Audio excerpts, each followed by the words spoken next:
Desa Jatisari berada di jantung Kecamatan Tajinan, Kabupaten Malang. Wilayah yang secara geografis berada di ketinggian 350 meter hingga 450 meter di atas permukaan laut dengan udara sejuk dan tanah yang subur. Dengan luas wilayah lebih dari 300 hektar, Jatisari terbagi menjadi 2 dusun, Dusun Kerajaan dan Dusun Mulyajati. Wilayah ini didominasi oleh lahan pertanian, perkebunan, dan pekarangan produktif yang masih sangat potensial untuk dikembangkan. Tak hanya kekayaan alam, potensi sumber daya manusia di Jatisari juga menjadi kekuatan utama. Terkait dengan Desa Jatisari, yang mana dulu desa ini terdiri dari pohon jati ya, jadi banyak pohon jati di Desa Jatisari ini, dan juga banyak masyarakat di sini itu yang suka dengan kue Nogosari. Jadi mungkin itu perpaduan antara dua itu bisa sehingga terbentuk nama Desa Jatisari. Desa Jatisari sendiri berada di ketinggian 400 di permukaan laut, dan juga kurang lebih luas lahan di Desa Jatisari yaitu 4.015 hektar. Dan mayoritas masyarakat Desa Jatisari itu mata pencahariannya adalah pertanian, dan juga sebagian kecil ada yang jadi buruh di bangunan. Untuk wilayah Jatisari sendiri yaitu total keseluruhan ada 28 RT dan 5 RW, yang mana 1 sampai dengan 17 RT itu masuk wilayah Dusun Mulyajati, dan juga 18 sampai 28 itu masuk Dusun Kerajaan.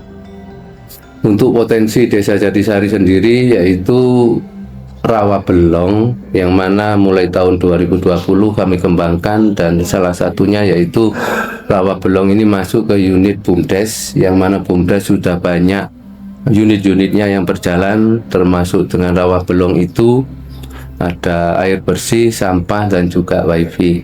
Dan mudah-mudahan kedepannya akan membuka unit-unit yang baru. Selain pertanian sebagai sektor utama, masyarakat Jatisari juga mengembangkan berbagai unit usaha kecil menengah yang bergerak di bidang kerajinan, makanan, peternakan, hingga produksi bahan bangunan. Di salah satu rumah produksi yang sederhana, tumbuhlah deretan anggrek yang subur dan cantik. Pembibitan anggrek merupakan salah satu UMKM yang ditekuni warga Desa Jatisari.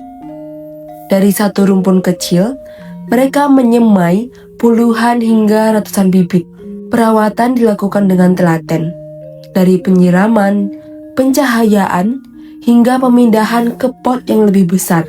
Hasilnya, bunga anggrek yang sehat dan siap dijual di pasar lokal hingga permintaan dari kota. Usaha ini udah sekitar 5 tahun, mulai waktu habis corona. Sebetulnya sebelum corona sih, tapi terhalang untuk pembelian bibit. Jadi kita jeda dulu. Setelah corona selesai, kita mencoba budidaya ini. Ada beberapa seller yang ngambil di sini.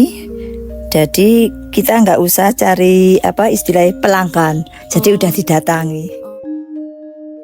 Batok kelapa yang bagi sebagian orang hanya menjadi limbah, di tangan warga Jatisari justru bisa menjadi sumber rezeki.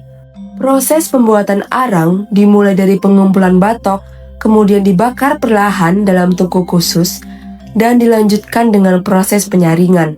Setelah melalui proses pendinginan alami, arang batok yang padat dan tahan lama ini kemudian dikemas dan disebarluaskan untuk dijual. Dari suara mesin gergaji hingga bau serbuk kayu yang khas. Bengkel mebel di sudut desa ini menyimpan kreativitas tanpa batas. Beberapa warga Jatisari memproduksi berbagai jenis mebel seperti meja, kursi, lemari, dan bahkan tempat tidur. Berbagai macam mebel tersebut dibuat secara manual oleh warga Jatisari. Beberapa pelanggan dari kota rutin memesan kepada pengrajin kayu di Jatisari karena merasa puas dengan hasil dan juga harganya. Di dalam dapur-dapur rumah warga, kerupuk impala menjadi cerita tentang usaha rumahan yang tak lekang oleh waktu. Prosesnya dimulai dari pencampuran adonan berbahan dasar tepung, bawang putih, dan juga bumbu rahasia. Kerupuk impala yang diproduksi di desa Jatisari punya cita rasa khas yang renyah dan gurih. Nantinya tidak hanya dijual di pasar, tetapi juga dipasarkan lewat warung, acara hajatan, bahkan dititipkan ke toko oleh-oleh terdekat. Jika ada usaha yang benar-benar menyatu dengan tanah, itulah pembuatan batu bata. Dengan tangan kosong dan tenaga, warga mencampur tanah liat dengan air, mencetaknya satu persatu, menjemurnya di bawah terik matahari, lalu membakarnya di dalam tungku besar selama berjam-jam. Meski terlihat sederhana, batu bata ini bisa menjadi fondasi bangunan-bangunan rumah, sekolah, hingga masjid. Dari tanah desa Jatisari, lahirlah batu bata yang kuat dan tahan lama, didistribusikan ke berbagai wilayah dan menjadi penopang pembangunan di berbagai wilayah. Awalnya ya bikin sendiri, terus lama-lama ya membutuhkan karyawan, terus kalau sudah ada karyawan lalu bakarnya ya agak banyak. Didukung oleh semangat warga, program pemberdayaan desa, dan juga akses transportasi yang semakin membaik, Jatisari menjadi salah satu desa yang terus tumbuh dan juga berinovasi. Di balik tiap usaha-usaha kecil ini, warga desa Jatisari memiliki harapan besar. UMKM yang berjalan di desa Jatisari bukan hanya tentang ekonomi, tetapi juga tentang keberanian untuk mandiri, kekuatan keluarga, dan semangat warga dalam membangun desa dari bawah. Dengan dukungan dari pemerintah desa dan juga semangat gotong royong warga, desa Jatisari siap melangkah maju menjadi desa yang berdaya, mandiri, dan terus tumbuh dari karya warganya.